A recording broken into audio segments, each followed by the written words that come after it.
I am joined by a esteemed panel from across the country, from different sizes of organizations, for the conversation on the digitalization of small business, the digital journey, in my opinion, of any and every business, because whether you're small or large or tiny, regardless of the jurisdiction and sector, I think we are all on a digital journey, even personally. So tech adoption, digital transformation is really accompanying everybody these days.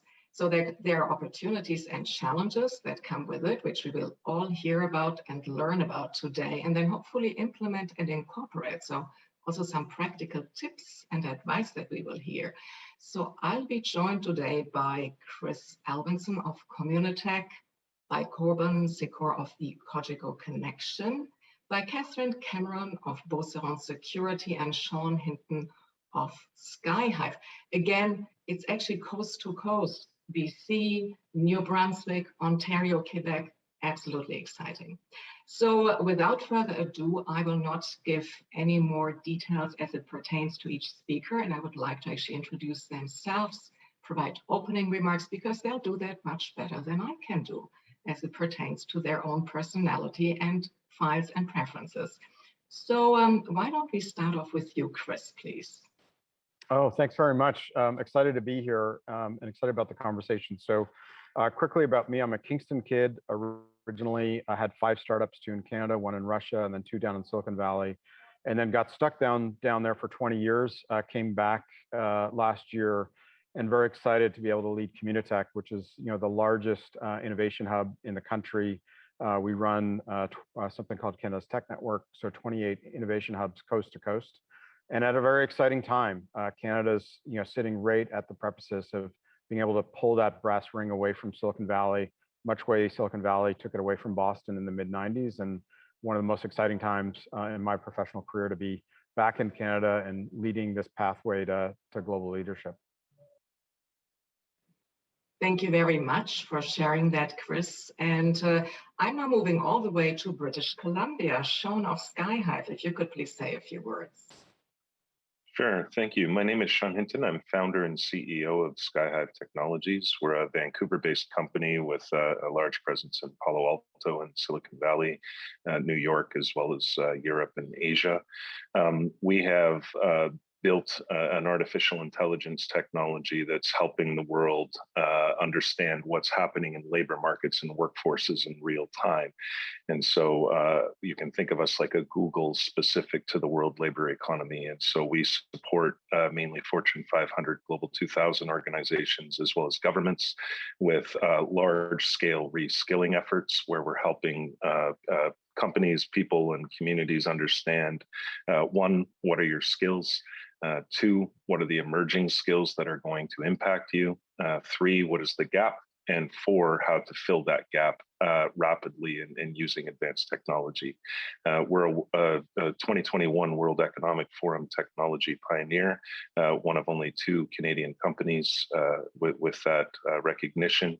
We're also on the Gartner Cool New Vendor list for human capital management technology globally. So thank you for spending time with us today.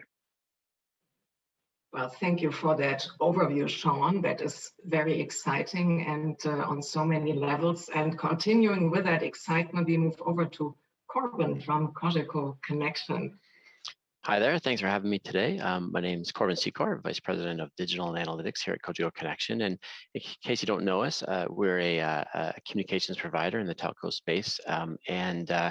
We have in our territory almost primarily only small businesses. So when we think about small businesses and digitization, it's very near and dear to our heart because we work with our customers on a day-to-day basis on that front. And with the pandemic hitting and our small businesses dealing with digitization challenges almost immediately, it was a really big part. It's been a big part of our role in our communities with the small businesses we serve to help them move along the digitization path and think about what we can do and what they can do to be there for their customers, and think about how they're dealing with things in a different way, whether it be being busier than ever for our healthcare industry partners, or if for businesses in the service industry struggling for the first time to stay connected with their local communities, with their customers. So for us, seeing digitization move from being something they're thinking about to being a necessity basically overnight has been a great journey for us as a partner with them. So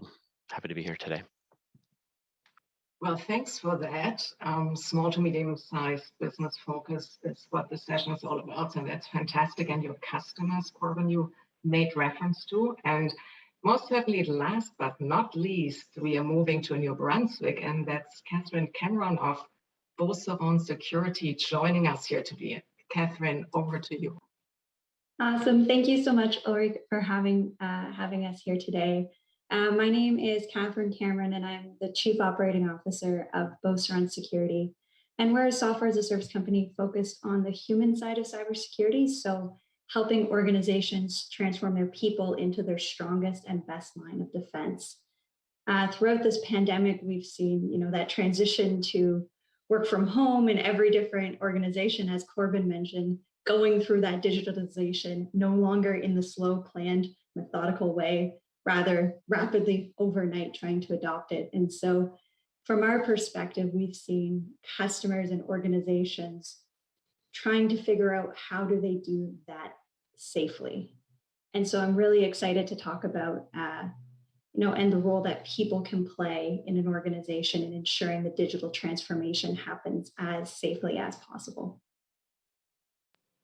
Well, thanks for that, Catherine. And let me stay with you and ask a couple of questions in the spirit of Cybersecurity Awareness Month, which we have in October. Lots of coverage on cybersecurity, and it is a growing and increasing concern. So let me ask you, in particular for small to medium-sized businesses, as they embrace the digital journey, I heard about also as well as we all are working from home, people first, people are part of it. So could you comment a little bit more on what it means for SMEs, what they should be considering in this context? Well, with the changing needs of SMBs, I think the first thing that we're really seeing organizations need to do is actually keep an inventory of the data. What data are they gathering? Where are they keeping it? How are they using it? And importantly, how are they protecting it? I think if when we're seeing companies run into trouble, or challenges that they're having, it's they're not necessarily knowing what information they have or where their customer information is or how an attacker might get to it. So ensuring that all of the ways that organizations are connecting online, whether it be building a new website, whether it be adopting a new IoT device in manufacturing, having a good understanding of what data exists, what data they're responsible for, and then just writing it down and having that organized will make defense of that information so much easier going forward. And a little further to build on that and the people aspect, as you mentioned, we heard and read a lot about cybersecurity threats, breaches, incidents throughout the pandemic, and they won't go away. So we need to live with it and ensure we have good cyber hygiene in place and embrace some kind of strategy. Maybe let's call it a security strategy, with people being top of mind and being part of that strategy. So I think you have some ideas to share on that strategy in particular. Yeah, absolutely. I think in the pandemic, everyone at some point or another has been under a high degree of stress and uncertainty, not really knowing what the pandemic was going to mean for them or their business or their community. So when you think of the primary method of cyber attacks coming through social engineering, specifically in phishing emails, sending a really suspicious email, that really preys on people's emotions. And so when you're going through a great period of uncertainty, people are more likely to they get in the habit of just relying solely on email-based communication. They're not maybe picking up the phone to call. They're not stopping by and seeing their colleague and verifying some of that communication in another way. So people really do play a huge role in protecting the organization. And I believe it was in the Verizon data breach report, I think over 50% of attacks or incidents, I should say, were coming in one way or another through an individual. It was an individual at the root cause. So if you can encourage people to do their job safely and educate them on what that means and why it's important to maybe use a password manager and ensure that you have different passwords for every different solution that you're using for your business, or turning on two-factor or multi-factor authentication wherever possible.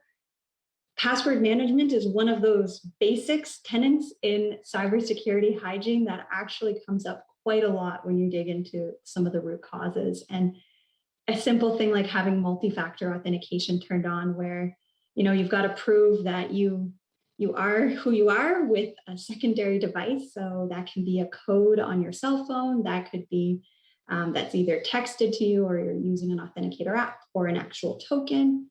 Many services now are offering that that integration and that extra layer of security. So that just in case somebody does fall victim to an attack, then you have some redundancy in place as well.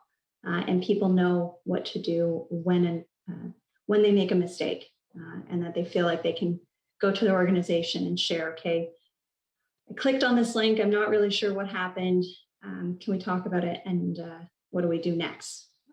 Instead of not knowing how to handle that situation. But there are definitely lots of good tips to be implemented, not only for the audience and the chambers that are all the chamber network in attendance here today, and for advice for their own businesses, for all of us here as well on the panel, to remind ourselves, are we doing this every day, and pay attention to it? Mm-hmm. There is some strategy actually in place, a security strategy, and along the lines of strategy and strategies per se, which are always important. Chris, you and I had, leading up to this call, spoken about your True North strategy, as well as a partnership you have with Canada Health. So could you enlighten us a little more what that means and inform the audience? Thank you. No, happy to do that. And so I think, most of us on the session know that although we've had great success with innovation in Canada and digitization, one of the challenges is we rank last in the G7 in terms of actually buying our own innovation, whether or not you're a large TSX company or the government. We haven't done a very good job of taking that innovation and bringing it in. Part of that problem is we haven't had the explicit strategy to say, look, it's strategically important that we have capacity in the country. And so if you look at the United States, for example, they have their SBIR program where 10% of all government procurement goes to small business in the country.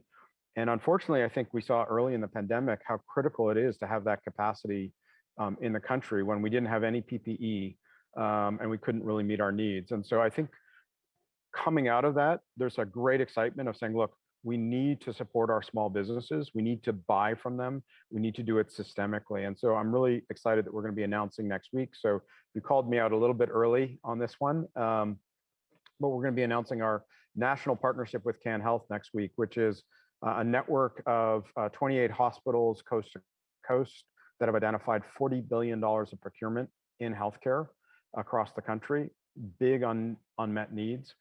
Communitech's role is to use the deepest data layer in the country to identify companies that have not only the technology to solve these problems, but also the commercial capacity to deliver them in mission critical environments coast to coast. So we announced our first one locally in the Waterloo region, a company called Exonify, which based on our data is in the 0.1% highest performing private companies on the planet.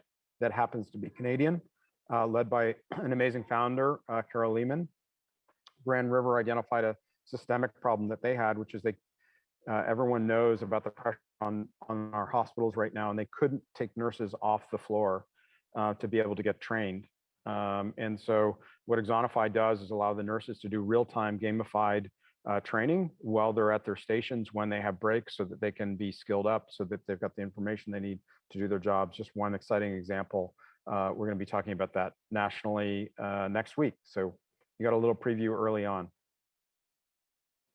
Well, thanks for that and the early preview. And looks like I can look into the future. Well, future skills, future sectors, future trends. It's really important to look ahead. So thanks for sharing that. And in that context, Chris, you and I also spoke about it's something we often hear and read about too. It's tech for good. And what does that really mean? In what context? There is a lot in relation to artificial intelligence, right? Trustworthy technologies, is that tech for good, responsible technologies, the ethics around it, and so forth. So when we talk about tech for good, maybe you can enlighten us a little more what that means, and also in terms of innovation and artificial intelligence, and Canada's place on the global stage in that context. Wow, there's a lot of awesome things in that question. So I'll try to tackle a couple of them. I think sometimes we're in the middle of things. We don't actually see what's happening. And I think one of the exciting things coming back from Silicon Valley and kind of seeing what's in Canada, being excited by it, is we're now, if you look at the Waterloo-Toronto corridor, it is now the second largest innovation hub on the planet and the fastest growing by 4x. We're the second largest attractor of global talent after Silicon Valley. They brought in 53,000 tech workers from outside of the California area. Last year, we brought in 42. And I think we will cross a pretty important barrier. So we're more than giving Silicon Valley a run for their money. But the interesting thing is how that intersects. Like, we're not going to out Silicon Valley by being Silicon Valley. We need to do it in a very Canadian way. And in an environment where the United States is putting $100 billion through the NSF on AI and quantum, it's a National Science Foundation, really as a competitive reaction to China and the 100 billion plus that they're investing in those technologies, you'd say, like, how can Canada compete? But actually, I think we really can. And why is that? If you look globally, there isn't a lot of trust in big tech. So stating the obvious, and especially big tech coming out of China and the US. Canada sits uniquely in a place where we're actually trusted globally. And if we can start to take that trust and our commitment to it, and all of the 1,600 companies that are Communitech members coast to coast have signed their Tech for Good pledge, but take it to the next level where we're actually building trust right into technology and verifying that's done. So in your example of AI, it's great to say ethics in AI, but if I don't understand what that means in terms of how the technology is actually built and how it's deployed, and then have a trusted third party like a Deloitte or an EY, the same way they do an audit on your financials or on your environmental and your social commitments, to say that, hey, this company actually not only said tech for good, but they applied the standard, they did it, and we've audited it, and it's happened. And I think that could be Canada's advantage. And we could be the place where, forgive the turn of phrase, but the robots don't kill the humans. And that would be a good thing. Well, thanks for that overview and insight and explaining what it means, whereby I like to add, tech for good is literally tech for good. Technology is here to stay forever, and we just need to grow with it, embrace it, and tackle the challenges and opportunities, which we just mentioned the global stage. And Sean, you and I had a lot of conversations about the global scale, the large corporations you work with. You mentioned your opening remarks as well, the World Economic Forum, and they explicitly have stated that really skills are a core component. They are the new currency that we need to really be very mindful of. Even in cybersecurity, the statistic I remember is we have a shortage of 100,000 in Canada, 3.5 million worldwide. So I look forward to hearing from you, and in particular the small businesses and that aspect, what it means for them. What shall they do in order to have a closer eye and attention to that skills gap and the opportunities as well? Thank you. Yeah, so when the World Economic Forum talks about the skills becoming the new currency of the global workforce, really what's happening in the world labor market, and this applies very much to Canada as well, is we're seeing a sort of shift in definitions of what is supply in a labor market and what is demand. And so last week's Economist, the front page of that Economist magazine said, we're now into a real-time economy. And this became very explicit in a post-COVID world when tourism, hospitality jobs left, and that workforce went into other areas, etc. And so the only way to combat this as a company, whether you're a small company or a large company, is try to go out and get the type of employees and candidates that you need. And let's take cybersecurity as an example, and you're not going to find them because there's a shortage. And so the next question you need to ask is, well, what do I actually need these people doing? Because if they're not available today, I need to actually develop them. And to develop them, we need to begin to understand their skills. And we need to begin to understand the skills that are in demand and that are emerging in the world labor economy.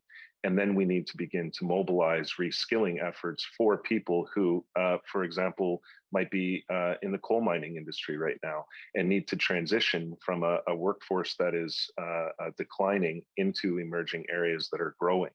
There's no one in the world that's suggesting that there's not going to be a multitude of new jobs available. It's just a matter of understanding what those jobs are going to be. And so when we talk about a skill-based workforce, we're starting to go beyond the notion of a job title or a credential and starting to look at the inherent capabilities within a human being based on a skill DNA that they've acquired from their work experience, life experience, and educational experience. We all have a unique skill DNA because we've all had unique experiences. So how do we start to find people as a holistic candidate as opposed to a job title or a certain program within a college or university?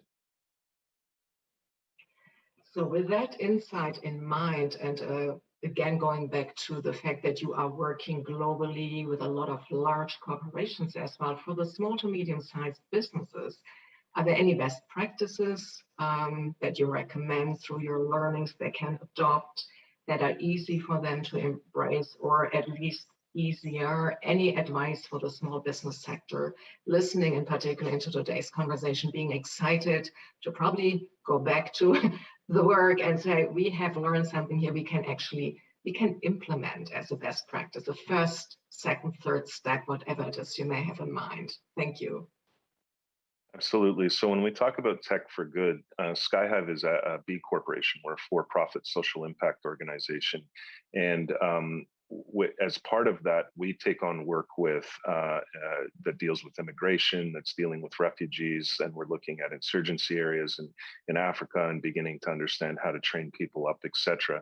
And one of the observations that I've had when I'm talking with small and medium-sized enterprises is there tends to be this opinion that, oh, those problems are for the big organizations and the multinational organizations, and they're bringing in technologies, spending millions of dollars, and I, as a small business owner, can't afford to do that. One of the things that we've seen that's really successful is the combination of companies getting together in localities and going through industry associations or chambers to begin to say, how do we adopt this capability as an association? So, you and I talked about the example of a dry cleaner, and they say, well, why does that matter? I don't need to worry about these things, whether it's cybersecurity or whether it's hiring people or my supply chain, etc.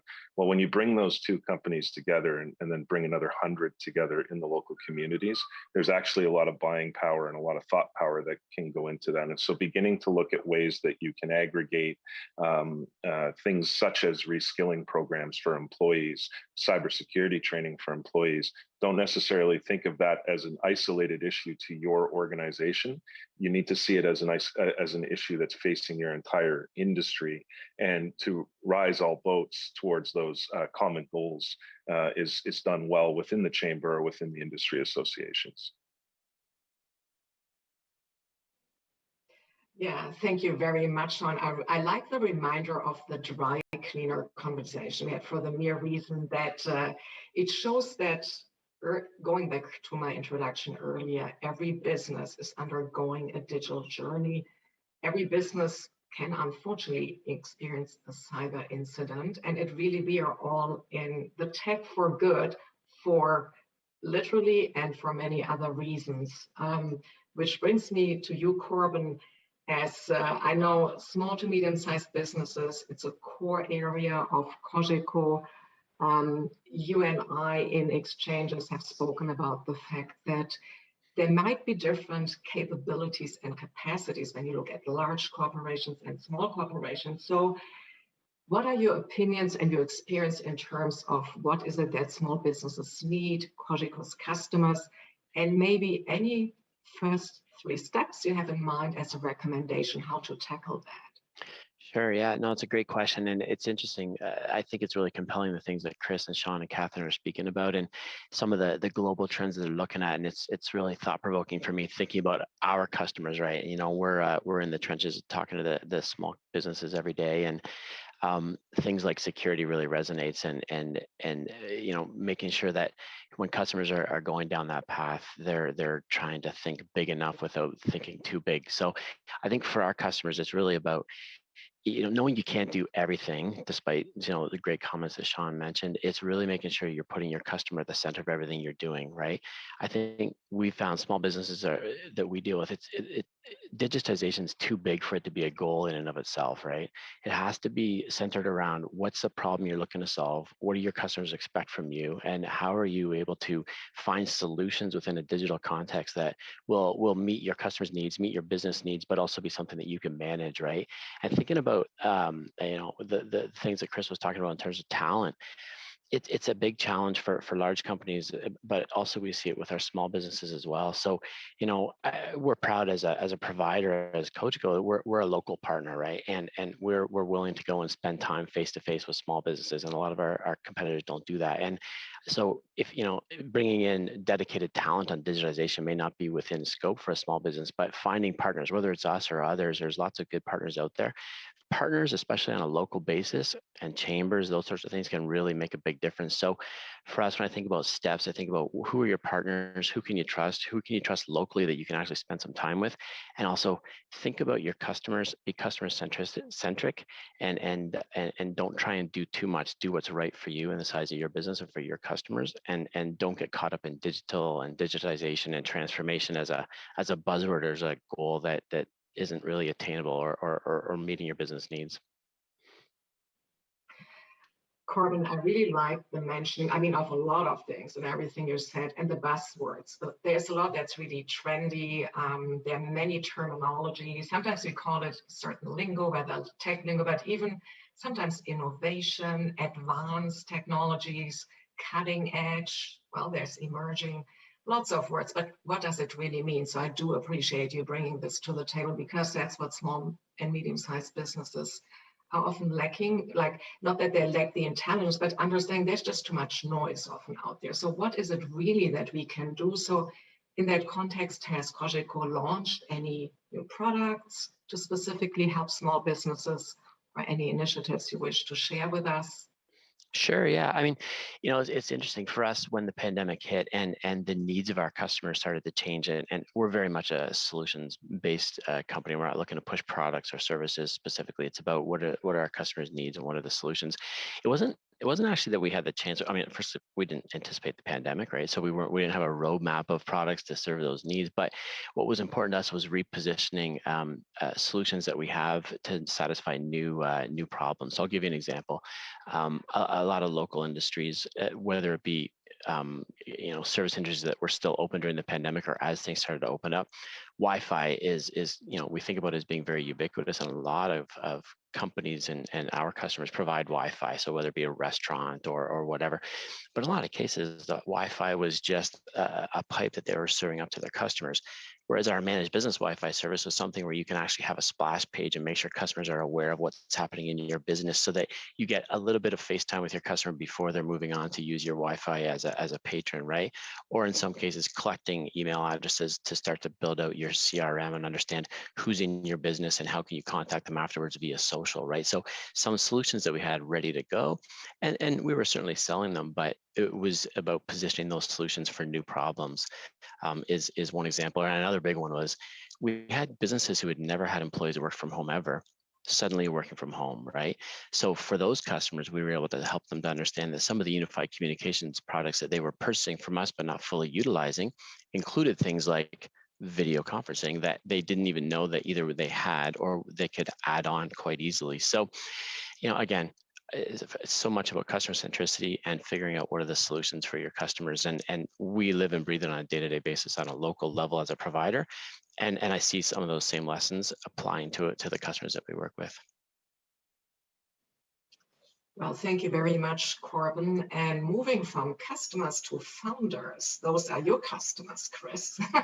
And I'm just fascinated by the mere fact that you shared with me that you've spoken with, I think, or to about 1,000 founders from across the country, which is such remarkable in the mere way of you have firsthand information from them in terms of what are their challenges, what's in their way, what are the opportunities they see. So could you share with us what they've shared with you to speak to their challenges and the opportunities as they see them, and how can we help them in order to be maybe more successful or simply to embrace what we wish for them to embrace? And we should learn from them. They tell us what they might need, but we really need to learn a lot from them too. So Chris, over to you. Thank you. Yeah, no, happy to do that. And before I answer that question, if I could just a big shout out to Cogeco and the work that they did during the pandemic and the chambers that we worked with. We were able to take 800 co-op students from University of Waterloo and Laurier and basically help 8,000 small businesses go down that digitization path really quickly. And to Corbin's point, just simple things like Google AdWords and how to connect to customers digitally, a Facebook page, all those things. And I think one of the good things coming out of this pandemic is like all of us coming together to have impact for small business. Our chambers that we work with across Southwestern Ontario, we're just amazing partners. So I just want a quick shout out there. We did work with 1,000 founders, a little over 1,100 coast to coast. And the reason why we did that was, to my earlier part of the conversation, we're now the second largest innovation hub on the planet. And we've got a really exciting opportunity in front of us. But the difference between our high potential founders and companies going down the path of Instacart, which was a Waterloo founded company, which now looks and feels and is a US company, or Shopify, which is proudly, flying that Canadian flag and rooted here. It's a little bit on us to make sure that we're providing an environment for success. It's kind of like the own the podium idea. We all celebrate the Vancouver endpoint. I don't think we spent enough time thoughtfully thinking about what happened from 2004 to 2010, when Kathy Priestner, a Canadian we don't celebrate nearly enough, said, look, we can't spread the peanut butter if we're going to be in the best in the world. You cannot be the best in the world doing participation. We need to identify the companies that have high potential and look at the things that are getting in their way of success and address them. So to answer your question, number one issue, talent. Number two issue, talent. Number three issue, talent. That is by far the biggest issue that we're facing, and Sean articulated it well earlier in the country in terms of our success and moving forward. The second quick big thing is if you look at our best performing companies in the country today, and we have companies now, 86 of them that are in the 1% highest performing private companies on the planet that are Canadian. So more than a critical mass, couldn't even say that 5 years ago. One of the other challenges we've got is 90% of the capital that's coming into them is coming from the United States. That's changing their shareholder makeup, that's changing their board makeup. 90% of the revenue that's coming into them from a customer point of view is US or outside of Canada. So until we're able to start to deepen the use of the technologies that are coming from these companies and consume them domestically and get more of our pensions, our university endowments investing in these companies, my fear is they will drift south and become Instacarts. Great company, love the founders, but they don't fly the Canadian flag, I think, the way I'd like them to. And I think we can work with the Apply Boards and the Desire to Learns and the Clios, these amazing companies that we have across the country, and really help them stay rooted in Canada and growing in Canada.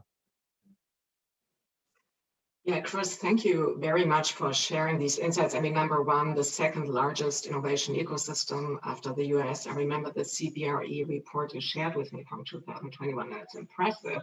It would be even more impressive, like you said, and desirable if they stayed. And exactly to your point, if we can grow, we can scale up, stay here and commercialize in our country. And What you also made reference to, that fascination of there is so much expertise, talents, and potential.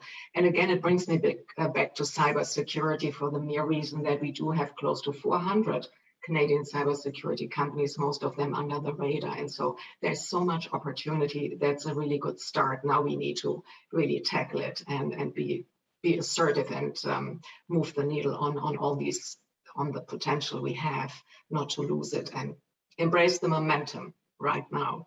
So this is why we're here today, talking about momentum. I move over to you one more time, Sean, as we talked about competitiveness at this roundtable here, but also you and I spoke about advanced technologies. How can SMBs harness them? And maybe as an explanation as well, what do we mean by advanced? I put on a session on advanced manufacturing this month, and very rightfully so, the question came up, what does advanced even mean? So maybe you can comment on this a little further as well, Sean.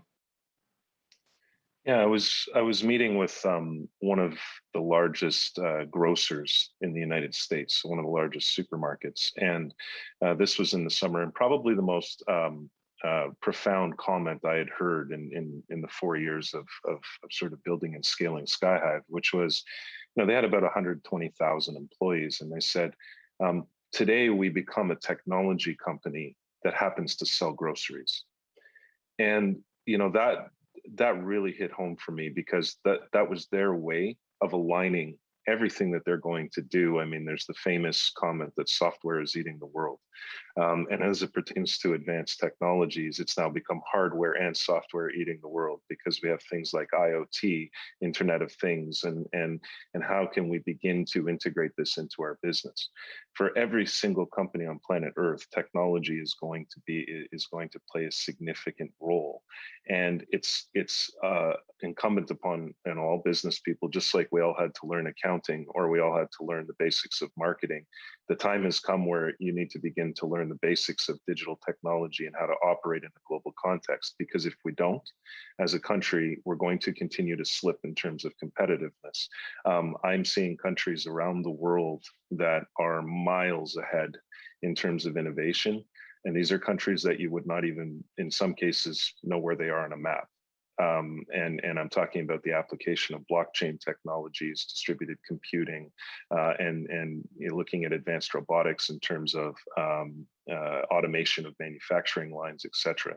So it's tough to put a pin into what is advanced technologies, because they're changing so quickly. But it certainly begs the question that we need to start to have a foundational understanding of how advanced technologies are progressing, whether it's artificial, and whether it's on the hardware side or on the software side. Yeah, thank you for providing that clarification and insight, because it is the reality that I as well often get asked, and you made a good point. We need a foundation as well before we even look at advanced, but we are all at different stages. So some might be looking at advanced, but then what does it really mean?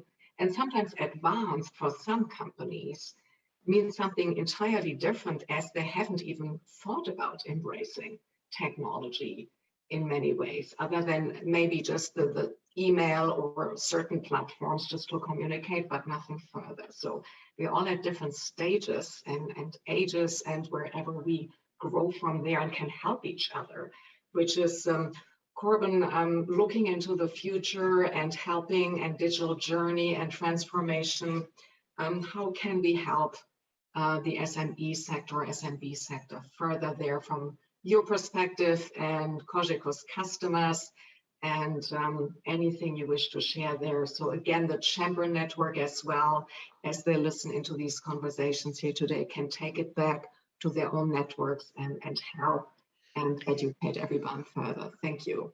Yeah, no, it's a great question, and it's really interesting listening to these guys speak. It's almost, thinking about it from a small business perspective, it's making me feel really good that gentlemen and women like Catherine are thinking big like they are and thinking about these big topics. And then I think about some of the customers we deal with. I'm like, I almost feel overwhelmed, right? Like how do we keep up with this level of depth of thinking when we're talking about maybe companies with 10, 15, 20 employees, right? So, I do think it's, back to some things I said, but I think having a plan and really and trying to anticipate where things are going and leverage expertise like this is going to be so important, because again, we do deal with customers who just get overwhelmed by it, right? And they don't know where to start or where to stop sometimes is also really important too. So when I think about those small businesses, that's just trying to find that balance between what do I need to know versus what's nice to know. How can I participate in things like the chambers to figure out what's happening out there that I may not be aware of, and what matters today, but also anticipate what matters tomorrow. So, or in another way, just try and avoid being overwhelmed while you're figuring out your day to day. So. I think it's really interesting, the things that these guys are talking about. And Chris, thanks for the kind words. It's a privilege to work for a big company that's so focused on small customers and communities. So it's great to get that feedback. So I hope that answers your question. It's a tough one for sure. Well, thank you for sharing, Corbin. I'm sure any answer you provide here has these bits of information and knowledge and lots of expertise that everyone can learn from and take it for themselves. So thank you. I think whatever we share here today is, again, for the entire audience, regardless of size, sector, jurisdiction, of value.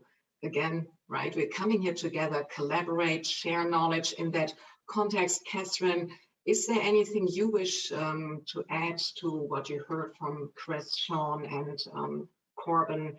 And maybe any recommendation? I'm sure that's what the chambers are looking for, this practical, implementable action plan once they sign off and say, are there a few steps in terms of cybersecurity that we could recommend our members to be a little more secure, to practice more cyber hygiene? Anything you wish to share with the chamber network in that context?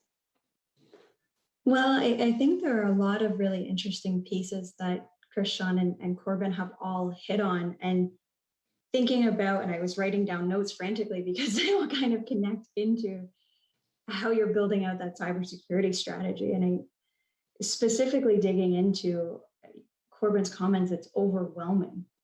We are, like, Beauceron is a small growing company, right? We've hired almost 20 people this year already. And so as we're continuing to grow and expand, going from 20 something at the beginning of the year, almost 40 by the end of the year, our internal needs change and our infrastructure changes. And what we need to adopt internally from a cybersecurity perspective, we continue having to go through that process ourselves, as well as consulting our customers and organizations. So it really allows you to empathize with, it is very overwhelming going through an ISO 27001 certification, going through that auditing process, making sure all of your documentation is in line. And I think from our perspective, business owners have, in the run of a day, so many risks that they are managing all of the time. You hear cash flow, you hear the risk of their customers churning, the risk of not being able to get their product out on time, all kinds of risks across running an organization. And cybersecurity is now just one piece of that. And so I think from a chamber network for helping those SMBs, it's about how can you coach them to adopt almost, whether it's a metric or a couple of metrics, on how they can actually measure that risk and break it down into small steps. So, where are you starting today? And then what are, the 3 things you're going to work on over the next year? Obviously, ideally, you get all of the controls, all of those things immediately, but that's not reality. And they take time and resource and energy. And so I think for organizations to really focus on breaking it down into really small, achievable problems, whether that's through the chamber, through partners, through different consulting groups, that might be able to help turn that into a really more manageable problem. Because once you have you've got it broken down into steps. You can say, okay, here's where we are today. Next step, we should probably turn on a firewall. We probably need to get a password manager for a corporate. Probably need to do some training. When was the last time as an organization you talked about what are the best practices for cybersecurity? How do you make sure that your entire team knows what their role is in the organization? So I think as that supporting network, trying to help them break down that problem into manageable tasks that they can kind of work through and use in the everyday running of their organization. And I have to comment on the talent conversation that came up earlier, because you guys mentioned the shortage in cybersecurity professionals is unbelievable. We're seeing it across all of our customers right now.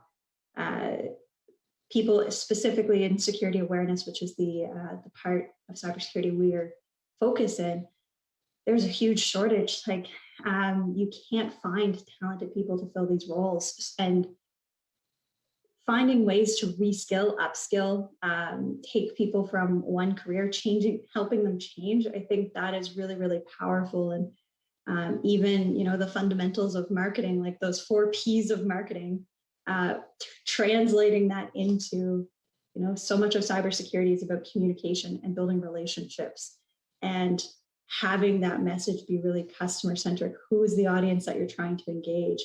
So many of those skills are very, very transferable. And so I think from a talent perspective, being really open-minded in terms of what are the core skills you're trying to work through, as Sean was mentioning earlier.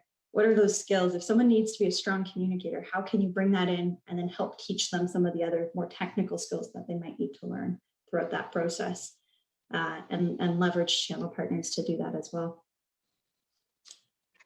Well, thank you very much, Catherine, for that in-depth insight, which is actually touching upon, I was looking on the phone here. I know we're not, looking on the phone to read any emails, but Slido has a lot of questions already. So I was thinking, oh, this is very great, because it is about what can I do as a small business? What technology in particular for cyber should I be implementing? Should I be potentially purchasing? What should I do in this situation? So you actually answered already a few of the questions that were raised, which is helpful.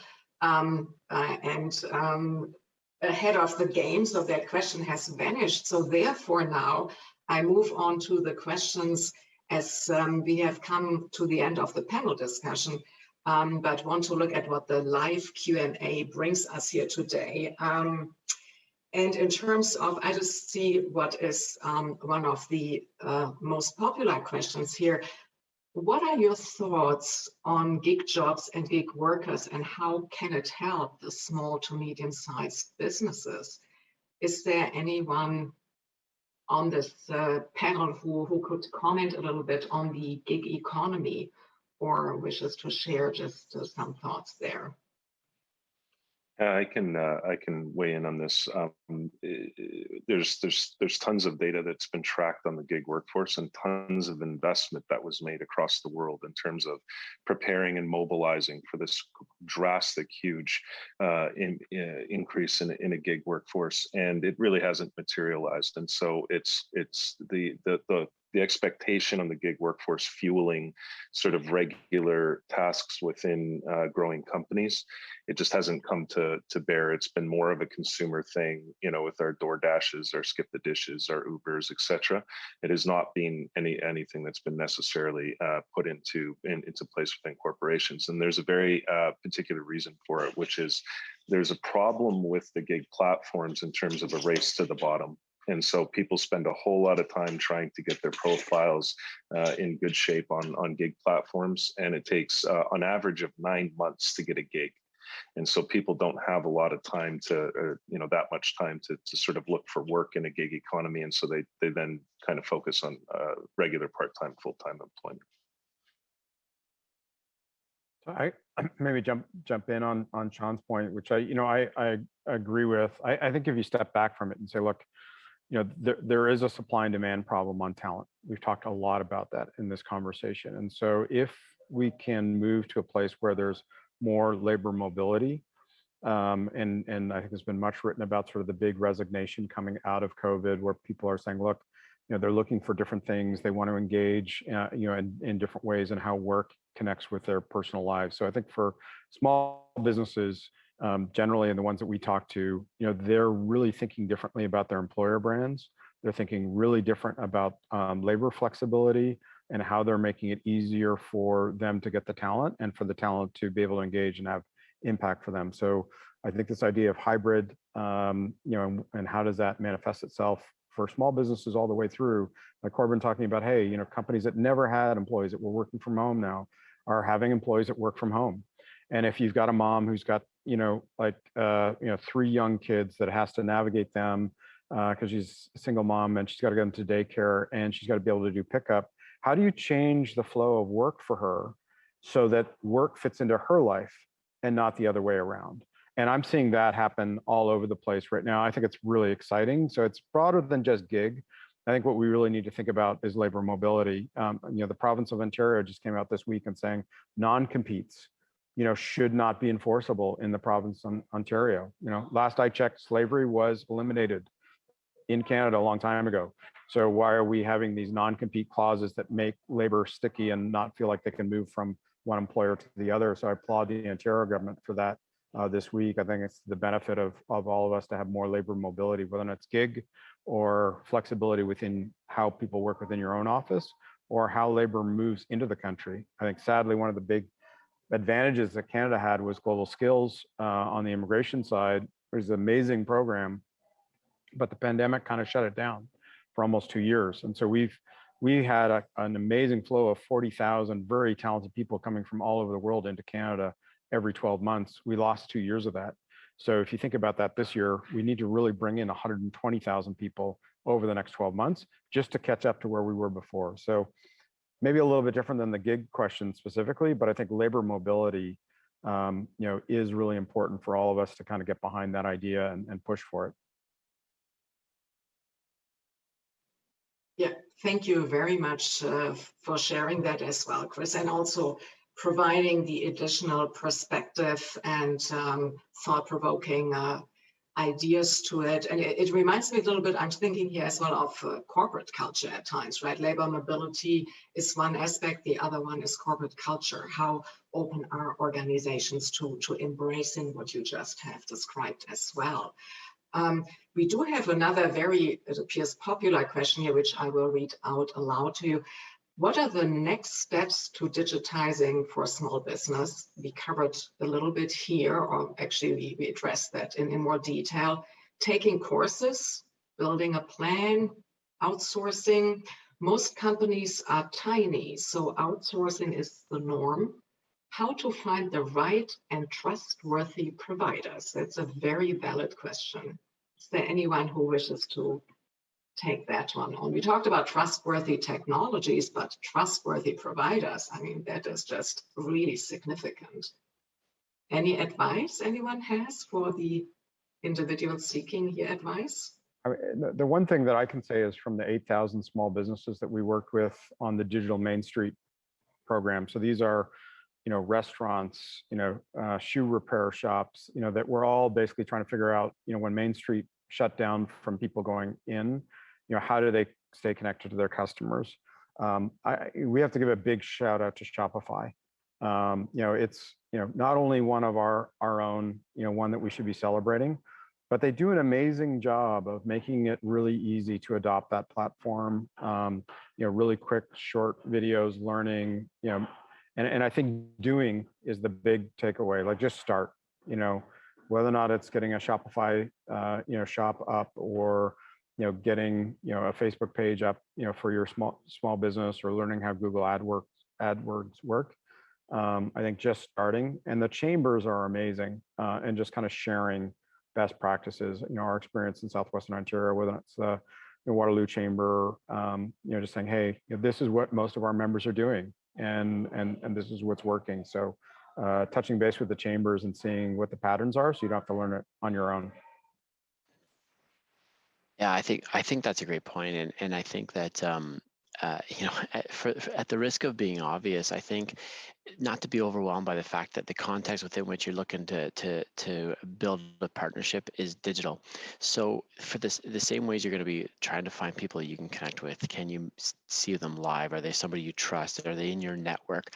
All those sorts of things that apply to if you're choosing an accountant, or if you're choosing a bank, or all these different non-digital type things. It's the same things that we see in our space too. So if you're looking for a digital partner, an outsourcer, somebody to guide you along the way, try and find the ones that will build that human connection with you. It's no different than anything else. So I love what Chris said, just get started, but also, again, try not to feel overwhelmed. Just think about it as something else that you'll do as a business owner or as an employee, and start to build those connections and just kind of figure out where that can take you. But it's not any different than a lot of other things that we need to do. So figure out who you can trust in the same way you figure out who you can trust a non-digital partner. If I could just add one more thing, I think Chris and Corbin made some really great points. For outsourcing, I always feel if there's an opportunity to learn that skill internally, if you're bringing in an expert in whatever digitalization means to your business, I think as they highlighted, in every single industry, it can be very, very different. And if they're going to take that as an opportunity to learn a little bit. And that way you can feel more confident in ensuring that you're getting one, good return on investment for whatever the partnership is. And two, you actually understand what the project looks like and what it's going to mean and the impact it's going to have. And in that, making sure that aligns with, what are your customers expecting from you, as I think Corbin was saying earlier. How do you keep them really at the center of the project? And I think having either yourself as the business owner or member of your team really informed and educated on the outsourced project is a really good way of bringing that and upskilling your own talent as well.